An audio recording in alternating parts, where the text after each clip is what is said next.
Hi guys, இன்றைக்கி வந்து நம்ம என்ன பார்க்க போகிறோம் அப்படின்னு பார்த்தீங்கன்னா, உங்ககிட்ட ஒரு விஷயத்த சொல்ல வந்திருக்கேன். என்ன அப்படின்னு பார்த்தீங்கன்னா, இந்த 2025 வந்து இந்த ஸ்போர்ட்ஸ் ஹிஸ்ட்ரியே மாற்றுற மாதிரி இருக்குன்னு தான் சொல்லணும். ஏன் அப்படின்னு பார்த்தீங்கன்னா, நம்ம ஹாரி கேன் வந்து அவர் ட்ராஃபியை தூக்கிட்டார் அவர் கையால். அப்புறம் அது மட்டும் இல்லாமல் பிஎஸ்ஜியும் ஜெயிச்சிருச்சு. இவ்வளோ கஷ்டங்களுக்கு அப்புறம் பிஎஸ்ஜியும் ஜெயிச்சிருச்சு. அப்புறம் கிறிஸ்டல் பேலஸ்னு ஒரு ஃபுட்பால் கிளப், அவங்க வந்து 119 வருஷம் கழிச்சு ஜெயிச்சிருக்கு. ஆமாம், 119 வருஷம் கழிச்சு. மறக்காம லைக் ஷேர் சப்ஸ்கிரைப் பண்ண மறந்துடாதீங்க. அப்புறம் நியூ கேஸ்டல்னு ஒரு ஃபுட்பால் கப்பும் 70 இயர்ஸ்க்கு அப்புறம் திருப்பியும் ஒரு கப் அடிச்சிருக்காங்க. அப்புறம் ஸ்ப்ரூஸும் கப் அடிச்சிருச்சு.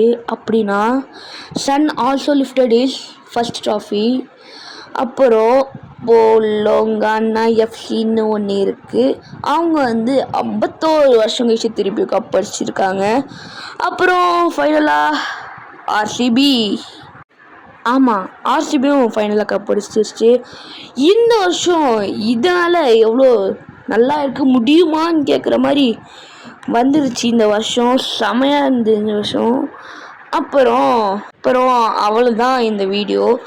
ஆனால் நீங்கள் கேட்கலாம், டேய் நீ ஒரு கேமிங் யூடியூப் சேனல் தானே வச்சுருக்க, இதெல்லாம் ஏன் சொல்கிற அப்படின்னு கேட்கலாம். ஆனால் என்னால் பேசாமல் இருக்கவே முடியல கைஸ். இந்த வருஷம் அவ்வளோ நல்லா இருந்திருக்கு, அதனால தான் என்னால் பேசாமல் இருக்க முடியல. ஸோ வர நல்லா வீடியோலாம் வந்துடும் நினைக்கிறேன். ஸ்கூல் வேறு ஸ்டார்ட் பண்ணிட்டாங்க. ஸோ அவ்வளோதான் அவங்கக்கிட்ட சொல்லணும். அப்புறம் இந்த வருஷம் இந்த ஸ்போர்ட்ஸு ஹிஸ்ட்ரியிலேயே ஒரு கர்ஸை பிரேக் பண்ண மாதிரியே ஆயிடுச்சு. ஸோ அவ்வளோதான். பாய் காய்ஸ், இன்னொரு வீடியோவில் மீட் பண்ணலாம்.